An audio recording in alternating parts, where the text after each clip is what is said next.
So he's the top wicket taker. But for your viewers who are not too familiar with Cup Match, we do have a chap that Dennis was talking about just before we came on, and I believe my true heart that he is without a doubt the greatest cricketer Bermuda's ever seen. His name is Clarence Poffett, and I look at the records here. Clarence Poffett has taken 115 wickets in his Cup Match career. His best figures happened to be in 1976. I remember that year, Dennis and folks, because it was the year that I made my debut as a Colt. He took 9 out of the 10 wickets to fall. And would you believe the 10th wicket was a run out where he had to catch the ball and stuff the guy in his hand. He was so good that when I was training for that Cup match, he said, Wendell, you're leaning over too much. If someone bowls you a Yorker by your toes, they'll probably get you because they may bowl you from you falling over. You need to stand up straight. But then he said, I'll show you what I mean. He went down the other end because we were practicing. His very first delivery, he said, watch this. And they bowled me a Yorker right down by my toes, knocked my leg stump back. And I realized from that day on, I'll always listen to my elders. Well, thank you so much for that. A quick question. Yes, sir. You mentioned that the batters get rewarded with cash when they score Correct. the 50. But what Right. about the bowlers? When they get 5 wickets, do they get cash too? Well, you know the funny thing about it? They don't tend to get cash from the fans. They tend to come on for the batsmen for 50s and 100. But what both teams usually do is have a prize giving after Cup match, maybe a month after, and we ask the local merchants and companies to donate different things, and they may get nice prizes, a watch or a barbecue or um, gift vouchers to a night stay or 2 night stay at a hotel or dinner at some of our wonderful restaurants. And I want to, if there are any of them listening tonight, thank them for what they do because um, there is a lot of heat that these players take. Last year, for the last time Cup match was at St. George's, because it's the way the system works in Cup match is very simple. You play 1 year at St. George's, 1 year at Somerset, so it's a year about back to St. George's. 2 years ago, when it was back at St. George's, Somerset actually won the toss again that day. It was scorching hot, and this year was 88 degrees on the first day. When we were commentating on the field at 8:30, by the time we had to go up to commentate the start of the match at 10, I can remember wishing I could change my shirt. So, but the St. George's team felt out from 10 o'clock in the morning till 6 o'clock when Somerset did here. I think it was 5:45. That's quite a drag. Yeah. Yeah. So One of the that's a lot of sun. The players who are retiring from Cup match this year. Well, they said that next year at Somerset will be their last year. One's Dion Stubble and one is Malachi Jones. Malachi Jones is a bowler I told you about who scored 55 runs.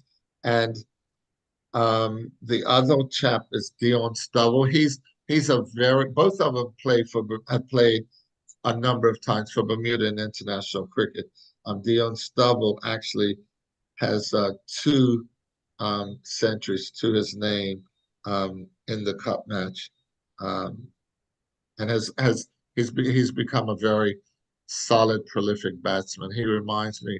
I'm trying to think of what West Indian batsman he might be like, and he's basically a solid number 4, 5, or 6 batsman. But when his team needs quick runs, he's able to adapt and bat up the order too. He's not very tall in stature, but he's very astute and knowledgeable about the game and very crafty. He's a genuine all-rounder too, because last year at Somerset he had a very good bowling performance. I think he took about 7 or 8 wickets. I could look at my stats and see best bowling performance. Dion Stubble, here we go. He took 7 for 27. So you're talking about a chap who's an off spinner who took 7 for 27 in one match, and then has scored 2 centuries also um, in the local classic.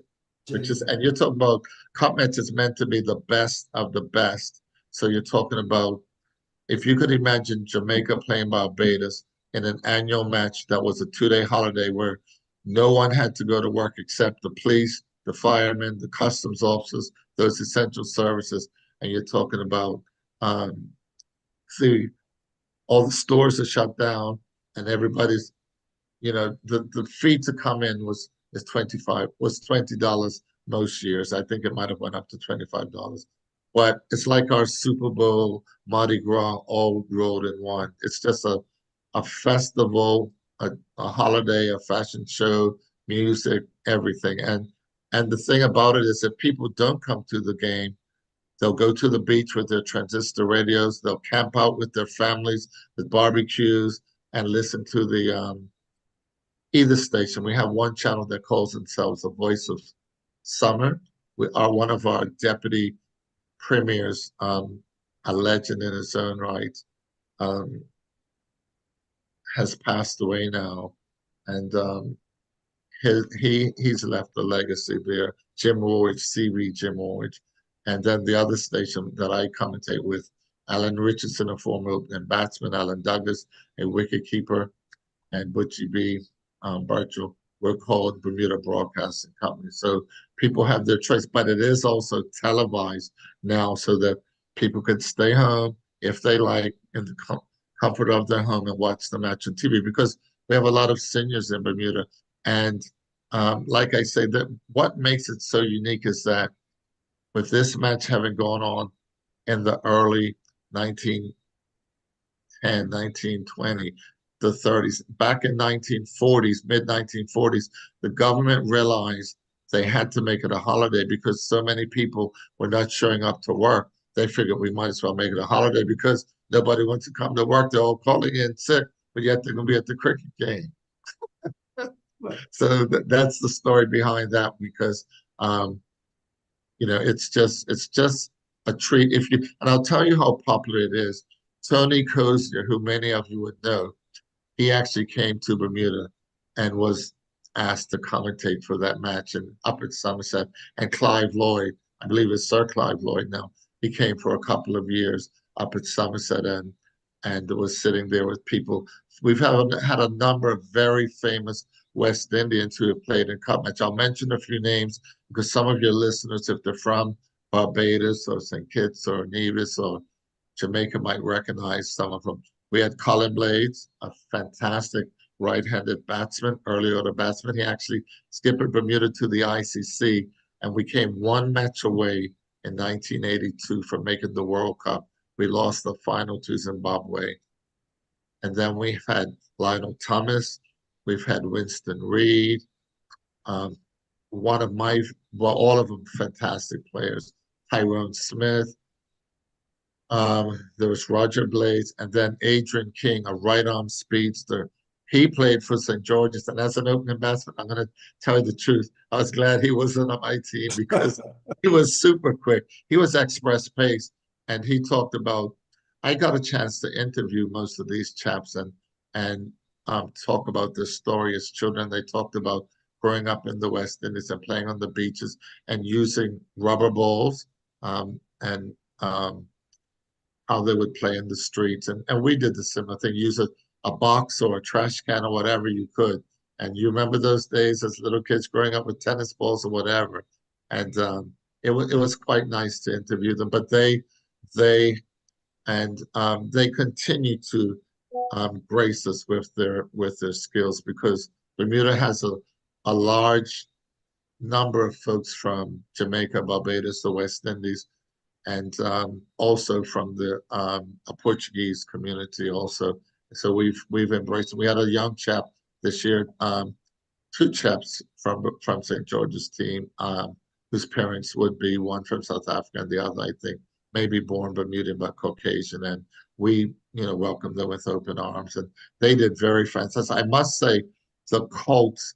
It is a fascination to play cup match for the first time because you want to go there and you've waited all your life.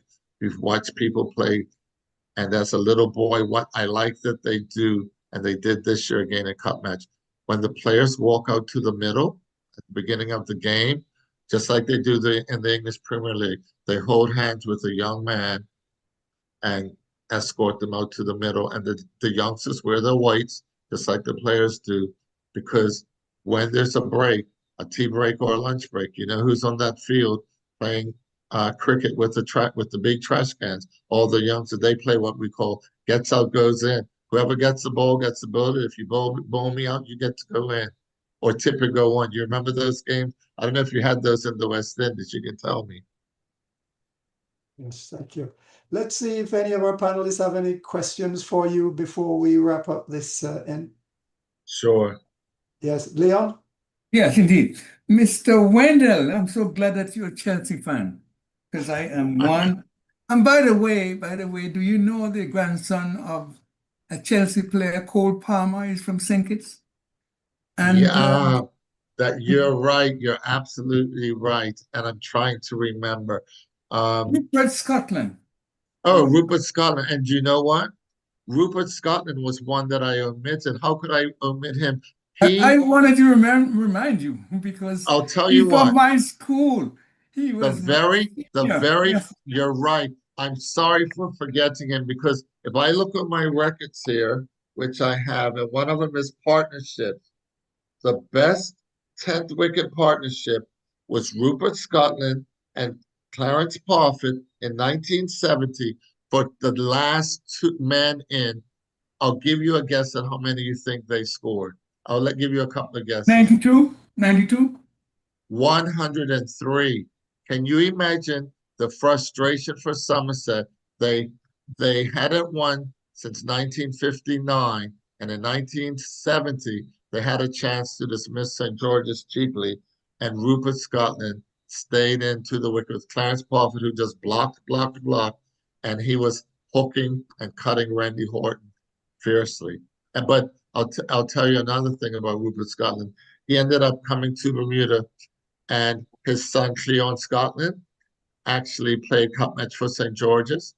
His grandson is one of my favorite players because I personally coach him. His name is Marcus Scotland. I will make a prediction that in the next 2 years, that young lad will score a century in cup match. He was unfortunately caught for a duck this year.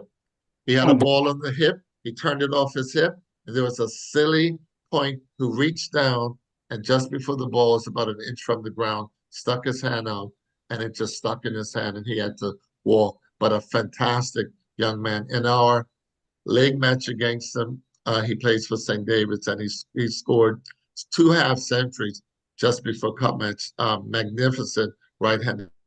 Rupert Scotland's son Cleon worked at Lord's, and he had the good fortune to, when at the start of play they have someone who rings the bell to start play. That was what his son Cleon was doing, and now his son Marcus has continued the legacy, and you'll hear a lot about Marcus. But thank you for reminding me because I would have felt horrible had I went off this podcast and not mentioned Rupert Scotland, who was a living legend in his own right. And my good friend Barry Souza tells me about how he used to be a very, very good cutter and sweeper, a really class act. And one other thing, we have something in common, St. George's Club. Yes. While I was living in New Jersey, we had a club by that same name. And I want to know, how did you came up with that name? Because we did it because we saw that almost all the countries in the Caribbean had a St. George's Parish. So we had players. Go ahead. I don't know how you came with that name, but that's how we came up with that name. Well, it's quite simple. In Bermuda, we have 9 parishes, and the most easterly parish is called St. George's. So the cricket club in the parish is naturally called St. George's Cricket Club. We call it Wellington Oval. And what's really wonderful about Cup Match 2 is that the presidents on Cup Match Day give out a lot of free passes to seniors and people who have contributed a lot to the lives of many people in Bermuda and the past skippers. And this year, when the players go up to eat, up just like they do at Lord's, we have it catered, and this gentleman, Mr. Carlos Casey, he catered this year, and he caters throughout Bermuda, even at hotels and weddings, etc. And then when the players finish, you have a number of guests. For instance, if either of you came to Bermuda to want to see Cup match, I'm sure it could be arranged where you could come by our clubhouse and watch from up at the top. We have the governor, who normally traditionally has come out and given the trophy out year after year, and many MPs come out. The minister, we had the minister from, I'm glad you mentioned the West, the different persons on the different islands that you were praying for, because we had the sportsman from Nevis come this year. Looked really, really sharp too in one of these really calypso style shirts. I don't remember his name, but he's actually here, and trust me, I'm sure he would have experienced Bermuda hospitality, because as you go around the grounds, people will say, "Oh, hi, would you like a drink, a rum swizzle? What is your libation of choice?" And you have to be careful though, because we have strict laws about driving. So you have to make sure, well, and I will tell you, make sure you get a taxi. We don't have Ubers, but get yourself a taxi or a friend driving you.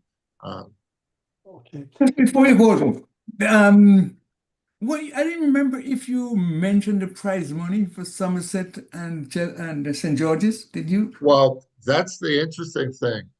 They don't play, neither club plays for prize money for the winning team. And that's a good point, because we don't have prize givings at the field like you would at most test matches on one day. And that's a really good point. What we have is each club has a separate prize giving, where spectators can give prizes to whatever players they so wish. And so they may give a player, like say Marcus Scotland, a monetary gift, or a gift voucher to go to dinner for an unlucky dismissal, for a coach for a good performance, for a player who is a top scorer or most valuable player. And back when I was playing, I'll let you know, when I did score a century back in 1992. It was 129, and I was an opening bat.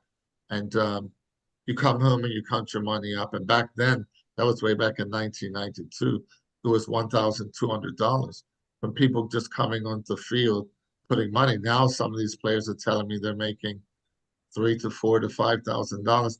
But that's, a lot of it's based on the significance of the game. If your team actually wins and you score a century, some of these players, because see, remember, they're coming on and giving you money for 50, and then you're getting money again for 100. So you're getting double money. And if people are with the bragging rights of cup match, some people would easily make $2,000, $3,000, $4,000 as a batsman, because it's very popular, and they've gotten paid, because it's the end of the month when everybody has their pay, and so they show their appreciation that way. So there's no prize money, but the players do get paid by the clubs for paying. There's because it's the only match that I can think of where in Bermuda where the players actually get paid by a club to play for a match. So they would most at St. George's, we pay the players the same amount, the first 11. So it's not a matter of standardizing the lengthier players than the others. So and the players are put up at the hotels for the 2 nights before. They have really plush hotels. The umpires for the day,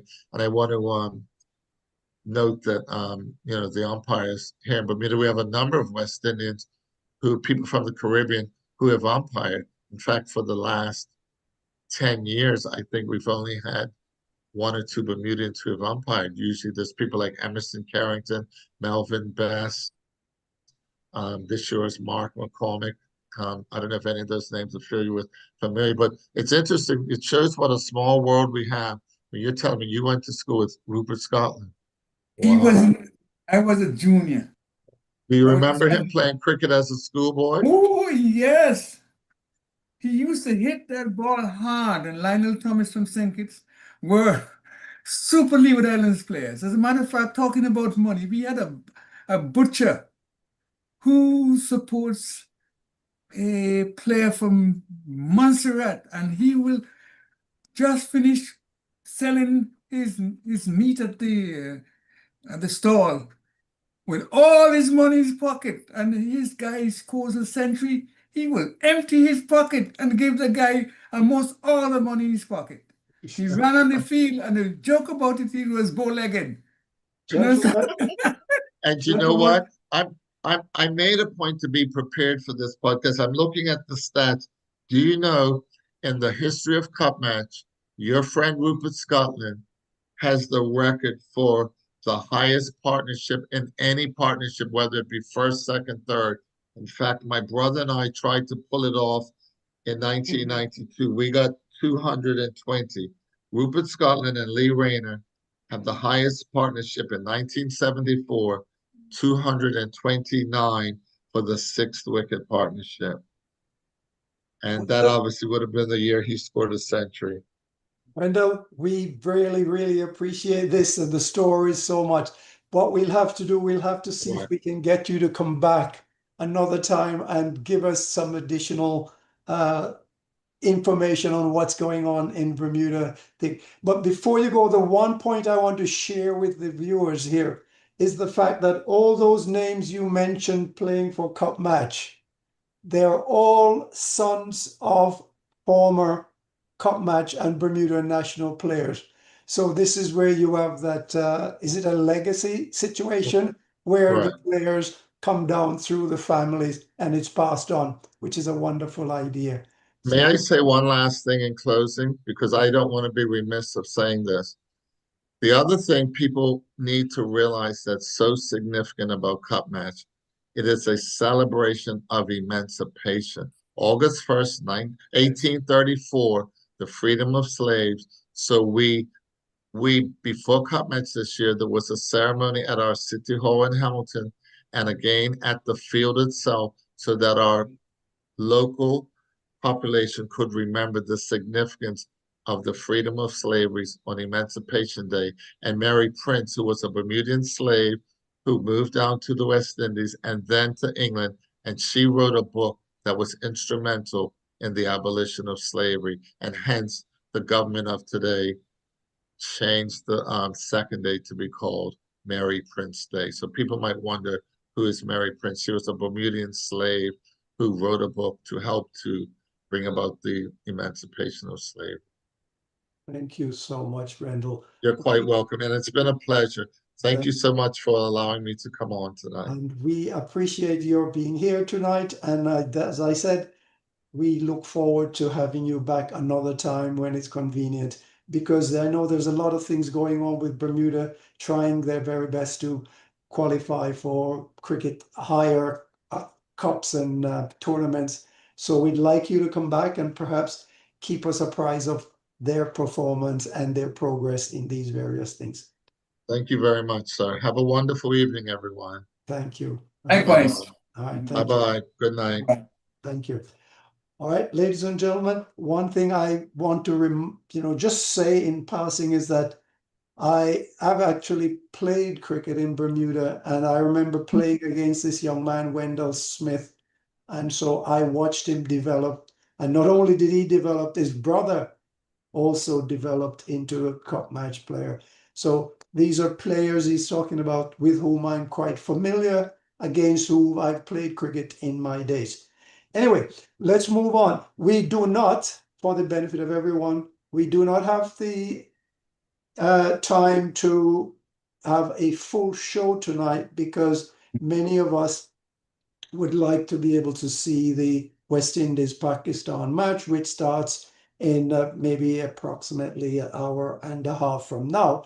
So we will cut the show at approximately 7:30, 7:45 today, and we will see what we can get. We may have to put off some of our programs until next week. But for today, the next part of the program, one thing we would like to do, we're getting close to what would have been the birthday and anniversary hour. We won't have time to do all the birthdays and anniversaries, but it is very, very special that I mentioned that the July the 28th 1936 was the birthday of Sir Garfield Sobers of Barbados and the West Indies. And in honor of Sir Garfield, I asked Brother Dale has volunteered to give us a birthday tribute to Sir Garfield Sobers. Brother Dale?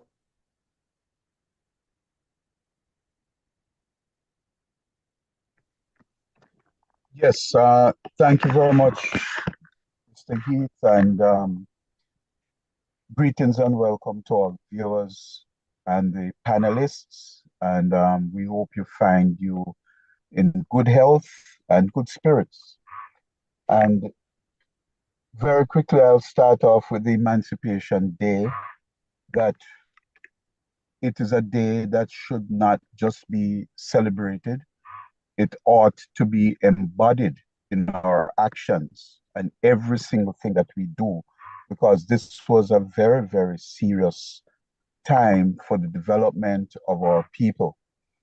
We are going to speak about someone who we know many bodies, physical bodies, were freed from the shackles, and many more are being freed to this day. But of those who are free, are we actually freeing our minds from the shackles that has been embedded in us and cause us not to be able to think for ourselves, think of nation building, think of the Caribbean as a unity, a oneness, think of the Caribbean from a CARICOM point of view, and make sure that all our actions reflect such. We have the power to create our own paths. And one way that we were able to express this new freedom, and perhaps the first way, was through cricket. And we started off with a Larry Constantine, George Headley. Yes, they played cricket according to the rules of the day, but they put their own unique spin on artistry. And I believe that this man who was born July 28th, 1936, Sir Garfield Sobers, the right excellent Sir Garfield Sobers, AO, OCC, and CHOF, the universal cricketing genius. He was able to express himself on the cricket field in a manner which even people who they rate as great wish they would have been able to play with the freedom of spirit and artistry that this man embodied. So in honor of his birthday, I wish to honor Sir Garfield Sobers, a Barbadian by birth, a West Indian by allegiance, Caribbean in spirit, and certainly international by impact. He was a cricketing genius of truly universal stature. Now, to understand the genius of Sir Garfield, it helps to examine his career in three phases. The first phase is his batting peak, that we're going to say it was from 1958 to 1967. His bowling and all-round peak from 1961 to 1967. And then we look at from his arrival as a full-fledged Test cricketer in 1958 to 1974.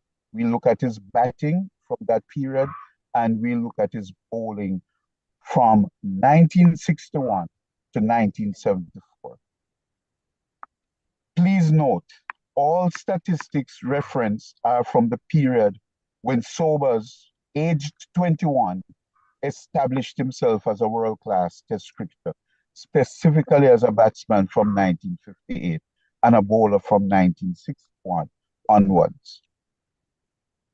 So his batting greatness began in January 58 in the series against Pakistan, and over a 10-year span, he reached the height highest level of sustained excellence.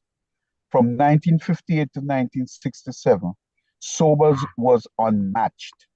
In 46 test matches played during that period, he scored 4,842 runs, averaging a staggering 72.26 runs per inning. He also scored a then world record 365 not out, including 26 centuries. But his greatness should never be defined by numbers alone. It was the manner in which he scored his runs that set him apart. He was a graceful, elegant, powerful, commanding, technically correct, yet inventive batsman. Few could match his consistency, and fewer still could match his ability to entertain and delight fans across the world. His bowling peak and as a champion all-rounder, Sobers, we must remember, was not just a batting maestro. He was a true all-rounder. And starting in 1961, when he became a full-fledged bowler, he dominated Test cricket from 1961 to 1967 with a dual mastery as the most versatile cricketer in the annals of the sport. He averaged 63.38 with the bat while scoring 3,106 runs in 33 test matches and captured 125 wickets during that period of time. It is astonishing that he maintained such an exceptional batting average while shouldering the full workload of any specialist bowler. And in case we forget, his fielding too was of the highest standard. In those 33 matches that I've highlighted, he took an astounding 60 catches in those 33 matches. And I can tell you, for all the wicket keepers in West Indies, none of them took as many catches as he did, although they did not play as many games, but just to show his impact as a catcher during that period. And most of those catches were taken in close in positions in the slips or either backward or forward short leg. And those catches were mostly breathtakingly sharp, some seemingly impossible. We look at Sobers, the complete cricketer. When he began his career in 1954 as a 17-year-old, and then by 1958, 4 years later, age 21, he had fulfilled early promise in dramatic fashion, scoring a then world record 365 not out. Once Sobers announced himself as a top-class batsman in 1958, he never looked back. From that time to the end of his career, he scored 7,360 runs at an average of 62.9 across 79 matches, while scoring 26 centuries and proving to be a master craftsman at the crease.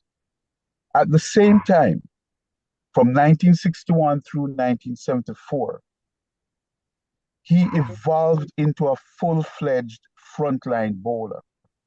And over the final 59 tests of his career, which lasted until 1974, he claimed 192 wickets.